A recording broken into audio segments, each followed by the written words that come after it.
From LinkedIn News, I'm Leah Smart, host of Everyday Better, an award-winning podcast dedicated to personal development. Join me every week for captivating stories and research to find more fulfillment in your work and personal life. Listen to Everyday Better on the LinkedIn Podcast Network, Apple Podcasts, or wherever you get your podcasts. The HP AI PC breaks language barriers instantly by translating up to 44 languages in real time, powered by the Intel Core Ultra processor. With the right tools, work doesn't have to feel like work. Learn more at hp.com/AIPC.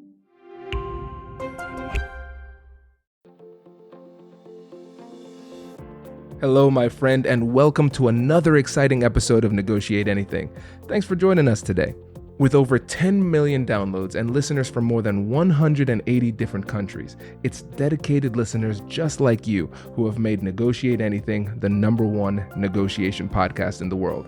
I'm your host, Kwame Christian. I'm a business lawyer, mediator, author, and the proud CEO of the American Negotiation Institute. Now, before we get into today's insightful conversation, I have a golden opportunity for those of you who recognize the power of negotiation in your professional lives. Have you ever found yourself wishing that you could navigate those high-stakes conversations with more confidence? Or perhaps you're looking to empower your team with the art of persuasion and conflict resolution. At the American Negotiation Institute, we've crafted specialized keynotes and workshops tailored for those very needs. We've transformed the negotiation skills of professionals worldwide, and we're eager to do the same for you. We believe the best things in life are on the other side of difficult conversations, and our goal is to help you improve your lives and the lives of those around you, one difficult conversation at a time. Don't let another challenging conversation leave you second guessing.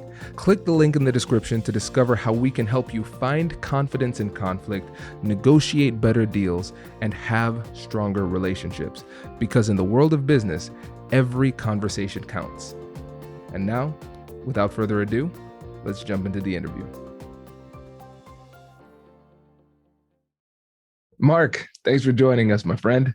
Really excited to join. Yeah, it's great to have you. So how about you get us started by telling us a little bit about yourself and what you do?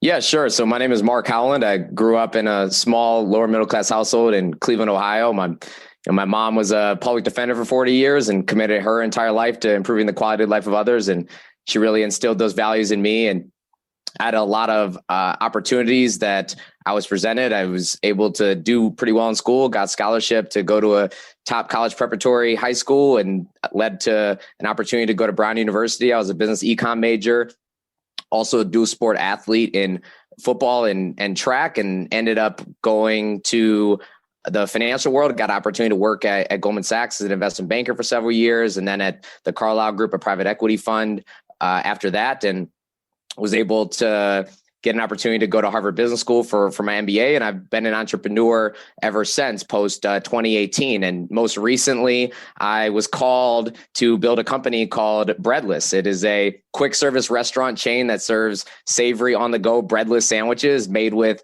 leafy super greens like red Swiss chard, turnip greens, collard greens that empower a health conscious lifestyle. We don't use any bread or lettuce. It's all leafy super greens with chef crafted combinations that taste good. And you know what really gets me particularly excited about what we're doing is that I firmly believe that we're on the path to democratize the health and wealth of neighborhoods everywhere, because not only are we bringing healthy options to the communities, but we want those communities to be able to own the revenue streams through affordable breadless franchises so that wealth can circulate back into the communities that are being served healthy food at the same time, so that we can authentically build a more equitable and healthy society in unison. Wow. Marc, I get more impressed every time we chat, man. It is impressive what you've built, and it's so cool seeing where you are now from where you were like last year, and the difficult conversations that had to take place in order to make that happen. It's really, really cool to see. Yeah, it's funny because we are so early in our journey, but yet I feel like a lot has transpired at the same time. You're exactly right. Absolutely. Well, great. So today we're talking about how to gain buy-in for your idea. And so again, you had an incredible vision. but you needed buy-in. You needed a team. So the first thing we're going to talk about is how you got team buy-in. The second thing we're going to talk about is how you got community buy-in. And then now how you got investor buy-in. And again, for me, seeing it from the beginning and how we kind of work together to craft these conversations earlier to get the team on board, it's cool to see where you are. So let's tell the listeners about that part of the process. Yeah, it's interesting. And it's funny you say sort of team, community, and investors. And I actually think it starts one place sooner, which is yourself. So for me, I realized it's super critical to get buy-in on your own for yourself authentically before you can get buy-in from others. And I think that comes from authenticity, which usually comes from some form of story, which forms your why. And I had a very clear story that transformed my why because I grew up in Cleveland, Ohio, where if I wanted to eat healthy, the options were, or excuse me, not if I wanted to eat healthy, but if I just wanted to eat something that was relatively convenient, it was burgers, fries, or fried chicken.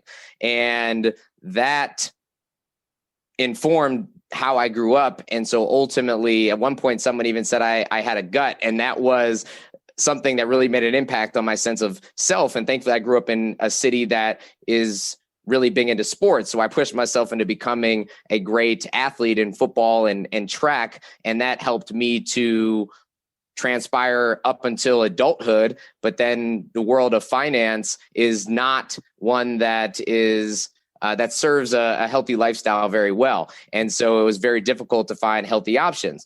So that was, my story, and I'm motivated to want to ensure that others can also get access to these healthy options, which is my authentic, true story. And I'm certain about that story. And so then when I was communicating with others to join the team, it actually stemmed from an initial point of trust and relationship. So just for example, our co-founder and chief product officer, Ryan, I met him in 2015 through a barbecue that was called a Baybecue in New York that another friend was hosting. She introduced us because he was a friend of hers, and she had a lot of obviously faith and trust in him as the chef, and they had opened a restaurant together, and she had a lot of faith in me and knowing our background, so wanted to connect us, and that was where our relationship started to flourish. So that foundation was built upon mutual friends and having a trust that each party was going to be was going to be able to connect with one another in a meaningful way. That's fantastic. And so what we're seeing here is the fact that your reputation in many ways was carrying the weight of persuasion for you. Right. For Ryan as the chief product officer, it could have been a big ask because he has a business. He's already pretty successful. Right. And so now you're asking him to take on more responsibility. So there were reasons for him to say no. But just because of the relationship he has with you and how you've already created this level of credibility with him, it became an easier decision for him to make. And now one that is often overlooked is the fact that your fiance, now wife, Elsie, she's part of the team too. And that there is some interesting dynamics there because you still needed to get her to buy in as well. Yes, absolutely. And that one was, I think, a lot easier because when I first told her about the concept, she had already known me, obviously, our entire lives. We had been consistently talking about my way of eating because I've been the guy going into every single restaurant for the past 10 years saying, could I get a lettuce bun or lettuce wrap instead of bread? And the options that have come back have, to say the least, like subpar, sloppy, inconsistent, falling apart, watered down. So I was always venting to her about the options that were coming back and taking photos of it. So at one point in 2019, I sent her a photo that was sort of the last straw of an option that I was eating and said, this is ridiculous. Like, why can't I get a delicious sandwich without bread, with any consistency whatsoever? A place should exist that is solely focused on delicious sandwiches without bread. And I remember after sending her that photo, she just started sending me back fire emojis and said that I don't think this is just you. I think that this is something that we should further explore and that you can run with. And that's where that whole conversation started. And she's like, I'm in business school. I want to get involved and I want to help build this with you. So that was a more kind of, she actually propositioned me to be a part of the team because I didn't want to put that on her, if you will. This is great. And there's something really important here because with Ryan, we're talking about the credibility, right? With Elsie, it's the fire emojis, right? The passion. So it reminds me when we think about old school persuasion, like the Greek philosophers, we're talking about logos, ethos, pathos. So the ethics, the logic, and then we have the passion. And so the ethics, that's the side where you're saying, listen, this is wrong. There are other people like me who are experiencing this. And then that led to the passion, the fire. But none of that is persuasive without the logos. You have that. Having worked on Wall Street for a long period of time, being a Harvard MBA, people know that you have that fire, but you can also get it done. And so when we think about buy-in, gathering buy-in, we have to think about the various approaches that we use to persuade the people in front of us. And so it can't just be the brains. It can't just be the facts, the data, statistics. That is persuasive, but it usually doesn't win the day by itself. It has to be paired with other things in order for people to fully be bought in. That makes sense. Kwame's dropping bombs. Yeah, no, that's cool, man. I like this. This is great. And so we have the team now. Now we talk about the community. And so let's start this off with two questions. Why was it important for you to get community buy-in? And then how did you get community buy-in? Hello, my friends. Before we get back to today's episode, I want to ask you a question. Have you ever wondered how to elevate your team's negotiation game and how you can help the folks on your team have better, difficult conversations? At the American Negotiation Institute, we offer transformative keynotes and workshops tailored to empower professionals with top-tier negotiation and conflict resolution skills. Whether it's a keynote for your next event or hands-on training for your team, we've got you covered. Don't just negotiate. Master the art with the American Negotiation Institute. Click the link in the description to find out more. Elevate, negotiate, and succeed. Introducing the HP AI PC, your powerful AI assistant. Easily search through personal files, gain valuable insights, and make smarter, more informed business decisions. Unlock the future of work today with the HP AI PC, powered by the Intel Core Ultra processor. With the right tools, work doesn't have to feel like work. Learn more at hp.com/AIPC.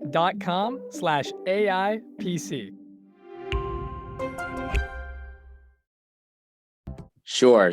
Well, ultimately, we have a product that is going to serve the community. And how can you serve the community without fully understanding the community? And so I felt it was our duty and obligation to get as great of understanding as possible. As I stated, I'm from Cleveland. My now wife, fiance at the time, is from Detroit. So she knew the community well. And Ryan was also in Detroit. But as the visionary for the company, I felt it was super critical. Even though Cleveland is right down the road and has similarities, I wanted to authentically get into the Detroit market as much as possible. But that also leads me to, like, why did we even choose Detroit, right? And that all came to that was wrapped around the conclusion that I had that Detroiters don't have access to healthy foods the same way that Clevelanders didn't have access to healthy foods. And I talked to a lot of individuals who, when I was mentioning to them the concept of Breadless, they would say, well, hey, why don't you bring in this concept to California or out west or the East Coast and areas that you might traditionally associate with healthy food? And they'd say Midwesterners don't eat healthy food. And I'm like, well, Midwesterners don't have access to healthy food. So is it the chicken or the egg? And so for me, it was super important to be in a market that needs us the most and then to expand to those other cities afterwards. And I wanted to make sure that I authentically got into the community. So every single opportunity I had, I took advantage of. So, I mean, for example, like Elsie's aunt would invite me to an event on a Wednesday night, and I would, just with members of the community, having a tasting event. I would go there and meet as many people as possible. When we were just trying to get our product into the market and test with various community members, I would call all the gyms like LA Fitness, Crunch Fitness, the YMCA, et cetera, and tell them, hey, I'm selling delicious sandwiches without bread. And the GMs would say, we hate bread. This sounds great. Come on in. And so next thing you know, I'm the guy in there with the standing banner that says delicious sandwiches, no bread, selling sandwiches inside of these gyms, talking to as many people in the community as possible about what they like, what they don't like, why they chose to stop here, where else are they eating. And some incredible stories came out of that. I mean, there was this woman named Tracy, for instance, who, when I was walking into the gym one time, there was a note for me on the counter from the GM saying, Mark, Tracy said you need to call her. I'm thinking, oh no, what did I do? I'm in trouble. What happened? And I called Tracy and she said, is this Mark? Is this Breadless? Are you set up yet? And I said, hi, Tracy. Like, yes, I'm getting set up right now. And she's like, don't go anywhere. And I'm like, okay, I won't. Tracy came back into the gym maybe 20 minutes later to buy 2 sandwiches from us, meaning she worked out, but she went home. Then she drove back to buy 2 sandwiches. And I'm like, Tracy, why did you come back and buy these sandwiches? And she's informing me, I have diabetes and there's very few options for me to eat healthy in the neighborhood. And I think this product is really great. Please keep doing what you're doing. And that just sort of floored me. I'm like, well, what kind of world do we live in where somebody has to drive to this random pop-up at LA Fitness to get something that they view as the only healthy option in their community? And that is really an inspiring story that kept me going at the time to realize people actually really need this in the community. And we're right here. We're in the community. So let me just continue to dig in further.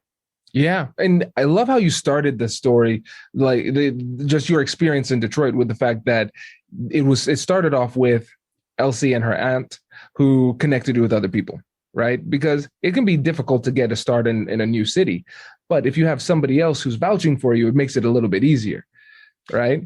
Oh, it was actually incredible, like how much support there has been with just getting into the city. I mean, I was going to every little event that I could, or there'd be a event about micro lending. There would be an event with other entrepreneurs and their food startups. And I would go to all these events, meet as many people as possible, and continue to share what I was trying to do. And in that process, there was just an incredible amount of serendipity of others who were aligned with what we were trying to do, saying, oh, you need to meet this person, you need to meet this person, you need to meet this person, all the way up until the partners of Detroit Venture Partners who invested in the company. And that was just an organic process of really trying to learn as much as I could and meet as many people as possible. And very grateful for all the people who have come around us thus far.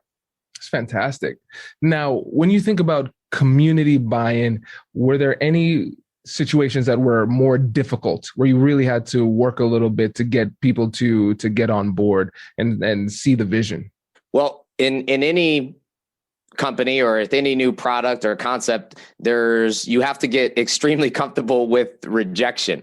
And I know that this is not going to be, it's not a product that everyone looks at and knows exactly what it is, right? Especially when you're in a pop-up and you have a product that is pre-packaged in a brown paper bag, and I'm telling them it's a delicious sandwich without bread. Some people are looking at me, well, what the heck does that mean? Are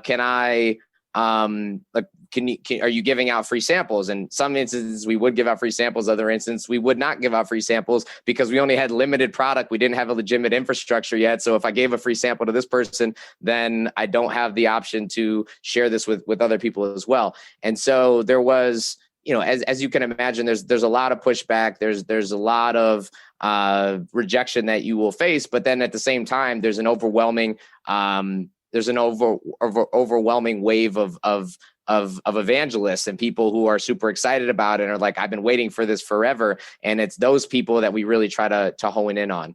Yeah, it makes sense. And I think one thing we have to recognize is that with negotiation, life in general, rejection is part of the process. And I'm using air quotes for the listeners who are just on audio, these failures necessary parts of the process, right? And I know for me, when I was starting my business, I learned a lot through some of the disappointments when people didn't see the vision, those type of things. But I collect that data, and you could use negotiation as a tool for further investigation. Okay. Well, what's the concern that you have? What can I do better? You're getting that information so you can then improve through the process, even if you didn't get what you wanted in that specific interaction. And now when we transition to the investors, I think a lot of folks who are the business savvy portion of the audience are like, yeah, let's talk about the money, right? So let's talk about the money, right? How did that process go for you? Like, what was your strategy? How did in these difficult conversations and negotiations play a role? That was a longer process than, it may have appeared, right? I mean, from the moment we started aggressively raising capital, like over the summer, we ended up closing the $1.1 million round in September. So it was, the process itself was short, but I think the key component of that is the process didn't start when I started talking to investors. The process started when we made the decision to pursue this concept and to get into the community and sell it. It started a year prior to that, plus when we tried to just get into gyms, which evolved into catering. I mean, my fiance was at the University of Michigan telling everybody about this, and they were all consistently ordering catering for a lot of different student clubs and organizations. And so they were saying, like, wait a minute, like, can we cater Breadless? This sounds great. And so we said, absolutely. And we were just figuring it out as we were going and learning in the process. And I think over the course of all that time, we were getting, feedback, we were getting reviews, customers were ordering again and again, and we were getting that buy-in. And that was also at the same time building our own sort of processes in our systems and our own confidence in what we were doing. And so by the time ultimately, COVID hit, and that was around the same time that we had feel like we accumulated enough information and buy-in to say, we need to get a legitimate infrastructure in place for what we're doing, because everything to date had been ad hoc, using whatever kitchen that was certified that we could get our hands on to make things happen. And that wasn't sustainable. We knew it wasn't sustainable, but we thought of it all as beta testing. So our entire sort of first year, we thought of as beta testing to iterate and improve and refine, so that when we eventually were going to have conversations with investors, we had stories to tell and we were buttoned up and we knew how the product worked and how much money we could make from the product, and had thoughts on our margins, right? And had built a business plan and all these investor readiness type projects that we focused on to make sure that we were prepared, right? And getting the proper organization set up and making sure everybody had proper agreements and all of that. So at the moment we pressed go, we were truly ready to take on investor capital. And in thinking about all the type of capital that we were going to bring on, we considered everything from debt financing to equity financing. And the debt financing would be great because it's non-dilutive, but at the same time, we are launching a new concept, and we wanted to have the flexibility to withstand any variables. And so we wanted to have, patient aligned investors who not only could help us to have the runway that we needed, but then could also help to add value to us in a material way. And in thinking of who we would want to bring on as investors, we were looking for people that had a track record of successful investing in some type of food-related concept, because we knew we were building a food-related concept. So we were looking for aligned strategic investors who invested in food-related concepts. And so we did a lot of research to figure out who any of these people were. And at the same time, I realized that because I didn't know any of these people, that the first step to all of this would be to utilize the the social capital, the brand capital, and the work that we put in to get the immediate people closest to us to buy in first. Because I knew before approaching those third parties, they want to just see as much buy-in as possible. So we started with basically friends and families, talking to our former bosses, friends from school, and those people who I guess you could think of as like the minnows, if you will. We were able to get the not that they're small people, but they were writing smaller checks, and relatively speaking, and then before we were going to catch the sharks. And so that's exactly what we did. So we were able to thankfully get a lot of people to come around us and to get some momentum in the fundraise. And then we're able to connect with Cal Vapuri, who had seed funded Sweet Green, Allbirds, and Warby Parker, among many other successful companies. And so he had understood the space, and at one point even asked us to overnight him sandwiches to New York City, and we had no idea what we were doing. Ended up calling a friend who was at UPS, who called somebody else, who then told us about a company that could help us with cold shipping, and found a way to somehow get this product packed and shipped to him to New York. And we had no idea how it was going to turn out, but it ended up not being a complete disaster. And he emailed us back and actually took photos of the sandwiches and laid them all out and said this was all great, but by the way, here's also some incremental feedback. So I think the fact that he also was giving us feedback at the same time where he was even evaluating investing in the company further gave me confidence in him as somebody who could add value and be a great investor. And I think getting the initial traction with other people helped him also get the confidence to come on board as well. And how did we connect with him? It was ultimately using friends who helped me get access to a data source that had a list of all these investors, and then putting every single investor into LinkedIn and seeing who I had a mutual connection to, and saw that I had a mutual connection to Cal through an attorney that was our attorney, was also his attorney, and that person ended up connecting us, and that's where the relationship started to build. But I think that whole process started when we thought, well, how can we really test this idea? Well, it's to get into the market as efficiently as possible, which we did. And then it was a lot of beta testing.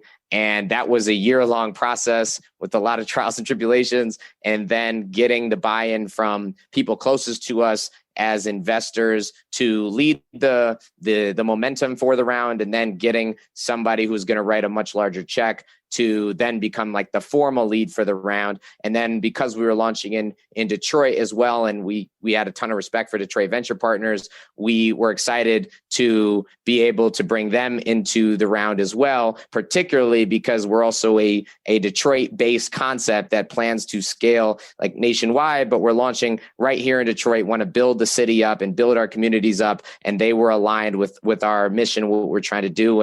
And we're grateful to have them on the team.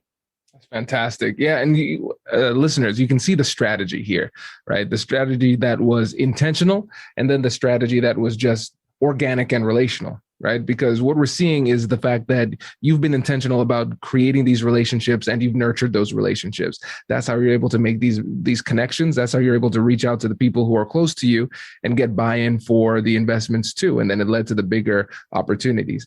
And I especially like the fact that you talked about how you were strategic about making sure that you were fully prepared before going to the sharks, right? To the major investors. And I feel like a lot of times people, they jump the gun and they start to take that shot too early when they're not fully prepared. But I think an undervalued portion of your story is the patience that it took to get there, even though from the outside looking in, it seems like it's all coming together really quickly. Yeah. And I think one element I even forgot to mention that was a key component of this as well. I mean, at the beginning of the process, when we were even beta testing, I even got a job at Jimmy John's as a sandwich maker, so that I could just, learn as much as possible about the quick service restaurant space, and to be, if I'm going to authentically launch a company focused on, the quick service restaurant arena, I better understand as much as possible. And then, there's a lot of amazing people who have come around us as investors and advisors that I've been maintaining relationships with, and even some people who potentially intended to just be an advisor. And I would flat out ask them, well, if you're going to be an advisor, you might as well just be a small investor. And they then decided to actually, invest in the company. Have been very helpful, because they're now even more aligned than if they're just providing advice. They're actually invested in the outcome, figuratively and literally.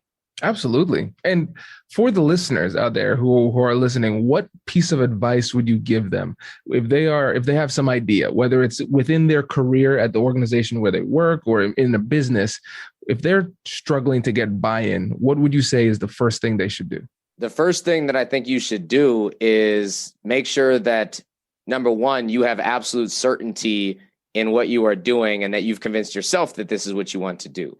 And the next thing would be to just get, and if you don't have that, which is okay, build your certainty by just getting the product in front of people, right? Get the real, true reactions to it. You can talk about what you're going to do all day, and then you talk to the customer, and that customer may tell you that this is not such a great idea for XYZ reason. And you have to talk to multiple customers, because maybe you're just not talking to the right target customer. So I would encourage you to have the courage to just get out there and do it in the cheapest, most efficient way possible, which for us was just selling sandwiches in gyms. And that will help you to learn as much as you can, and also build your own confidence around what you're doing. But always make sure to ask yourself why you're doing it, and make sure that there's an authentic story behind it that drives you, because you're inevitably going to encounter a lot of rejection, and you want to be able to fight through that rejection with a powerful why. Absolutely. Oh, that's great. Marc, I appreciate it. Before you go, let the listeners know again about the company, how they can get in touch with you, and where they can learn more. Yes, absolutely. So the company is Breadless, and we are a quick service restaurant chain that serves savory on-the-go breadless sandwiches made with leafy super greens like red Swiss chard, turnip greens, collard greens that empower a health-conscious lifestyle. We're launching our first location right outside of downtown Detroit. So if you're in Detroit, come check us out for sure before we're in a city near you. Our website is gobreadless.com. You can reach out at contact@gobreadless.com. Fantastic. Marc, thank you so much. Appreciate it. Congratulations! You've just joined an elite club. By listening to a full episode, you're now officially on the Negotiate Anything team. So welcome aboard. What most team members do is they subscribe to the podcast, because that allows them to automatically get the latest episodes of the show. The best things in life lie on the other side of difficult conversations. Keep learning, keep practicing, and keep getting better. Your relationships will improve, your career will soar, and you'll have the confidence you need to get the most out of these crucial conversations. Again, thank you for joining the team. We're excited to have you, and I will see you in the next episode. I'll catch you later.